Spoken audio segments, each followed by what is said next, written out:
الفايش الصعيدي. زي ما في ناس عندها أساسي لازم تعمل في العيد الكحك، ناس تانية أساسي تعمل مع الكحك الفايش الصعيدي. سامعاك يا اللي بتقولوا على ايه الهدة دي؟ طب ما اعمل الفايش السريع. ولكن احب اقولك عزيزي المشاهد ان الفايش الصعيدي مذاق اخر. بعتذر منكم لان الفيديو هيبقى طويل شوية، بس لازم اقول لكم كل التفاصيل وكل المعلومات المهمة. يلا بينا نصلي على حبيب المصطفى محمد ونشوف هنعمل ايه. اول خطوة واهمها هي عمل الخميرة. مهم جدا ان البطرمان اللي انا هستخدمه فيه 3 حاجات: يكون زجاج، ويكون معقم، وتالت حاجة يكون محكم الغلق بيتقفل كويس جدا. دي اهم حاجة. في ناس بتعمل خميرة بالسمسم وناس تانية بتعمله بالحمص، وانا من الناس بتاعة الحمص. الحمص اللي بيتباع في المقلة بجيبه وبقشره وبضربه في المطحنة بتاعة الخلاط. في ناس بتبيع الحمص متقشر جاهز في اكياس مغلفة. هاخد بقى 3 معالق كبار مليانين من الحمص مع معلقة كبيرة مليانة من السكر، وهحطها في البطرمان واقلبهم مع بعض كويس، واكون بحضر كوب من الحليب بيغلي من على النار كده، اروح صباه على طول زي ما انتوا شايفين بالمنظر ده.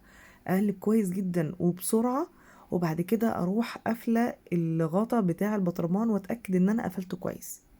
هغطيه بقى بفوطة واحطه في النملية، احطه في مكان ما كنتش بفتحه واقفله كل شوية. كل يوم كنت ببص عليها. انا كنت بصور في عز ساعة فخدت مني 4 ايام على ما خمرت. وده شكلها بعد ما خمرت. بصوا كده بتعمل فقاعات من الهواء بالشكل ده في كل حتة في الخميرة. دي خميرة الحمص. السمسم بتختلف عن كده. السمسم عشان خفيف فبيطلع لفوق وبينزل تحت، زي الشرش كده تبقى نجحت. فالسمسم حاجة والحمص خميرة حاجة تانية خالص. وده عشان الحمص قوامه أتقل بكتير من السمسم. هاخدها بقى وهحطها في بولة واحط عليها كوبايتين من الدقيق وعليهم كوباية من الحليب الدافي، ودي الخميرة التانية. وانتوا بتفتحوا الخميرة ريحتها مش هتبقى حلوة زي ما انتوا متخيلين، مش تبقى ريحة الحمص بقى واضحة وكده، لا لا مفيش الكلام ده. كأنه لبن قاطع.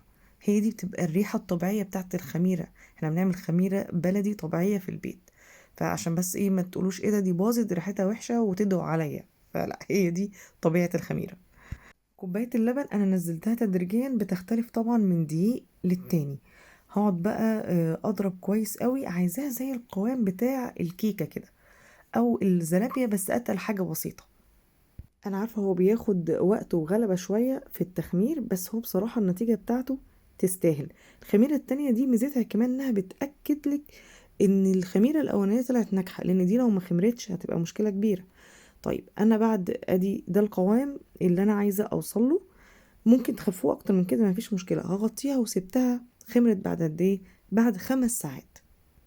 وبعد كده طلعتها ضربتها ضربتين حلوين كمان بالمضرب، وسبتها تخمر تاني ساعة. ودي الخطوة دي اختياري، لو مش عايزين تعملوها فهي كفاية أول مرة بس. طبعا الوقت بتاع التخمير اللي في الصيف غير في الشتاء.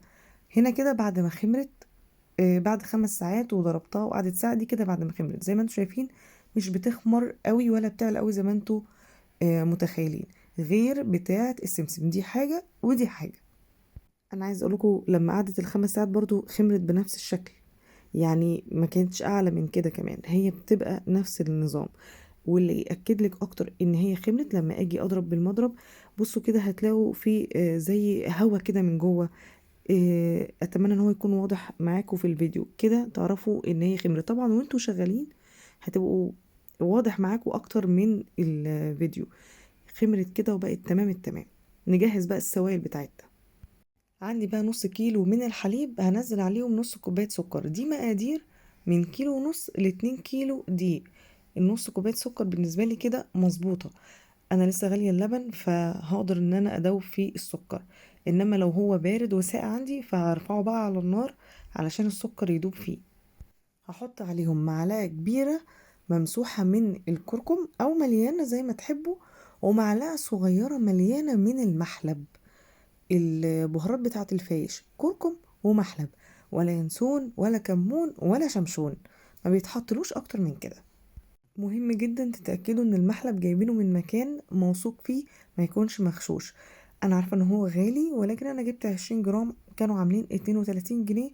20 جرام يعملوا لي مرتين 3 مرات.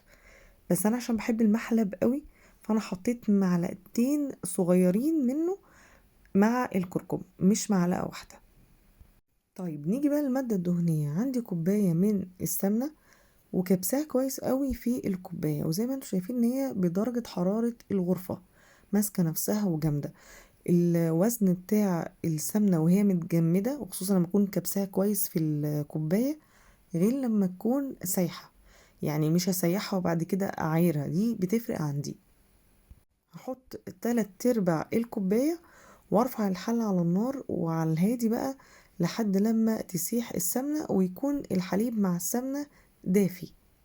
وهسيب بقى المعلقتين الكبار المليانين من السمنة اللي فضلوا علشان اعجن بيهم في الاخر بعد ما اخلص العجينة.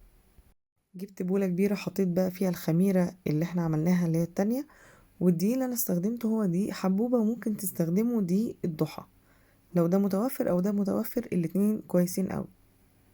هحط عليهم معلقة كبيرة مليانة من البيكنج باودر. هو الأساسي ما بيتحطلوش أي مواد رافعة خالص، بس أنا بحب يكون أكتر هشاشة، ما يكونش مكتوم كده وجامد وناشف قوي، فعشان كده حطيت معلقة كبيرة من البيكنج باودر. هبتدي أقلب بقى وأنزل السوائل وأعجن. كيلو الدقيق التاني أنا ما حطيتوش، بس أنا واخدة منه الخميرة اللي احنا عملناها، كوبايتين الدقيق اللي هي الخميرة رقم 2 دي من ضمن الكيلو التاني، فدي مش هتبقى زيادة، فانا عشان كده سايباه اللي هو المفتوح ده علشان اشوف هزود منه قد ايه. طبعا السوائل دي يا دوبك مع الكيلو الدقيق، فانا هزود بعد كده مية. نزلت حوالي كوباية مية دافية، حطيتها في نفس الحلة عشان تاخد لي برضو اللون بتاع الكركم اللي موجود فيها. زي ما انتوا شايفين قوام العجينة خليته خفيف عشان اعرف اعجنها كويس قوي، وعجنتها بقى كويس، وبعد كده هزود الدقيق. طبعا في العجان هيبقى افضل بكتير، بس انا حبيت ان انا اشتغل بايدي عشان الناس اللي ما عندهاش عجان. عشان كده اشتغلت الاول والعجينة قوامها خفيف عشان اعرف اعجنها كويس، وبعد كده بزود الدقيق. كل ما بزود السوائل كل ما هياخد مني دقيق. انا ما زودتش عن كوباية المية، فخدت مني كيلو ونص دقيق مش اكتر. حطيت بقى معلقة كبيرة مليانة من السمنة، وهدعك بيها كويس العجينة، هعجنها كويس قوي، وبعد كده اغطيها واسيبها ترتاح ساعتين. ودي بعد ما ارتاحت ساعتين هبتدي بقى اشتغل فيها. بالنسبة للتشكيل، في ناس بتعمل كده، بتاخد قطعة قطعة وبتعملها صوابع كده قد بعض وتحطها جنب بعض وتسيبها تخمر. انا بصراحة ده بالنسبة لي روقان بال، انا ماليش فيه. انا بقى بشكلها قرص او رول كبير. زي ما انتوا شايفين بعملها زي البهجة كده، وبظبط القرص بتاعي، ولازم اتأكد ان ما يكونش فيه تشققات او فيه قطع او اي حاجة في العجينة علشان ما تفتحش معايا في الفرن. وبضغطها ضغطة بسيطة زي ما انتوا شايفين بالمنظر ده، علشان يكون فيه لحم من جوه. لان انا زي ما قلت لكم خميرة الحمص بتختلف عن اي خميرة تانية، فهو ما بيعلاش، او يعني هو بيخمر بس مش للدرجة اللي انتوا فاكرينها. فمش لازم ان انا افردها قوي، يعني لازم يكون فيها سمك زي ما هو واضح بالمنظر ده. بعد كده احطها في الصاج. دهنتوا الصاج او ما دهنتوش مش هتفرق معايا، الاتنين واحد. انا ما دهنتش الصاج طالما العجينة معمولة مظبوط وواخدة السمنة بتاعتها كويس، فمش محتاج ان انا ادهن الصاج ولا حتى ادهن في ايدي سمنة عشان اعرف ان انا اشكل العجينة.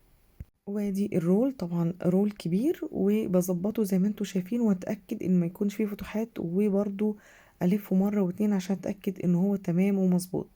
الفايش السريع الرول لازم افرده خالص كاني بعمل سينابون، وبعد كده ابتدي ان انا الفه لحد لما يبقى حجمه كبير. ده غير ده، ده طريقه وده طريقه، ده طريقته بسيطه جدا في اللف. ادي اهو انا حطيتهم في السجان، وادي الصاج التاني. هسيبهم بقى في الفرن، طبعا الفرن مطفي، ومش هغطيهم لحد لما يخمروا براحتهم خالص. ومش قادرة اوصف لكم قد ايه ريحة المحلب قلب البيت من جمالها. كده بعد ما خمروا قعدوا معايا قد ايه؟ 9 ساعات.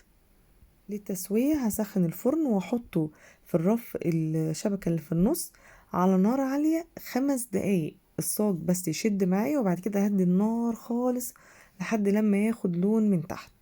بعد كده لقيته الشواية خد لون وخرجته بقى وسبته لحد ما يبرد خالص. طيب شوية ملاحظات مهمة جدا.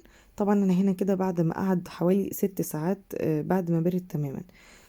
لما بنخرج الصاج بس يعني يبرد كده دقيقتين كده، وابتدي ان انا اجيب اي حاجة، مثلا انا زي عندي الاداة دي، ابتدي ان انا افك الايه القرص بتاعي من الصاج بالراحة كده، ان انا اتأكد ان هو اتفك منه، واسيبه زي ما هو مكانه. اول لما يبقى دافي واقدر امسك القرص، هاخده بقى وانقله في صينية تانية عشان اقلبه على وشه. مكان موجود القرص هتلاقوا بقى ايه بقى، هتلاقوا ان هو بيعرق، فانا لازم ان انا اغير المكان بتاعه، وامسح طبعا بالمناديل بتاعة المطبخ، امسحه لو فيه اي بلل عشان ما يعرقش معايا، وابتدي امسح الصاج لان هستخدمه تاني، واسيبه بقى كده على وشه شوية حلوين لحد لما يبرد. برضو لما اجي ارجعه هلاقي الوش عرق برضو حاجة بسيطة. هعمل كده في كل القرص اللي انا سويتها، اتأكد ان ما يكونش في مكانهم عرق. الخطوة دي برضو مهمة جدا. هبتدي بقى اقطع القرص. طبعا يفضل ان كنتوا تقطعوه على صينيه. انا حطيت كيس تلاجة عشان بس ما يتقطعش مني اللي هو المفرش السيليكون. وزي ما انتوا شايفين جايبه اللي هو المنشار المشرشر ده، تكون حاجه مشرشره وحاميه علشان تتقطع معاكم بكل سهوله.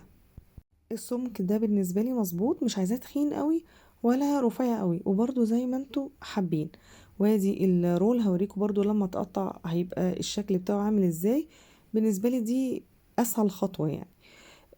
طبعا لما برد، فده هيساعد ان هو يبقى ناشف وما ياخدش وقت في التنشيف في الفرن. هرصه بقى في الصاج بتاع الفرن وهدخله على الهادي، رف الشبكة اللي في النص. بعد طبعا ما احمي الفرن اهدي النار، ومن وقت للتاني هقلبه، يعني 10 دقايق واروح مقلباه على الناحية التانية. بخلي في بالي مثلا يكون في واحدة رفيعة هتاخد لون قبل التاني. لازم ان انا اتابع الموضوع ده كويس قوي عشان ما يتحرقش مني. لو انتوا بقى هتفضلوا موجودين وهتتابعوه، فممكن دقيقتين على نار هادية، وبعد كده تعلوا النار وتكونوا متابعينه بقى، يعني ما بين الدقيقة والتانية تخلي بالكم منه عشان لو خد لون. بعد كده ببتدي ان انا اشيله من الصاج واحطه في مكان علشان يبرد خالص. احط طبعا في صينية او في صاج تاني كبير، لان طبعا اكيد هستخدم الصاج تاني. الفتافيت اللي هتنزل قبل ما احط الجزء التاني لازم اشيل الفتافيت دي تماما علشان ما تتحمرش اكتر وتروح حرقالي الفايش. انا بحبه اطلعه كده يعني بنفس لونه، وفي نفس الوقت مقرمش وحلو واخد لون ذهبي يعني بسيط. لو انتوا عايزينه متحمر خالص كده من كل النواحي، دي حاجة ترجع لكم انتوا، بس انا بحس ان هو بيمرر وطعمه بيروح. انا بحب ان انا اكله كده. طبعا هسيبه في الهواء يوم كامل، وبعد كده اقدر ان انا احطه في علب واغطيه زي ما انا عايزه. وبكده نكون خلصت حلقة النهاردة. بتمنى انها تكون عجبتكم وقدرت ان انا افيدكم بالمعلومات اللي عندي. والسلام عليكم ورحمة الله وبركاته.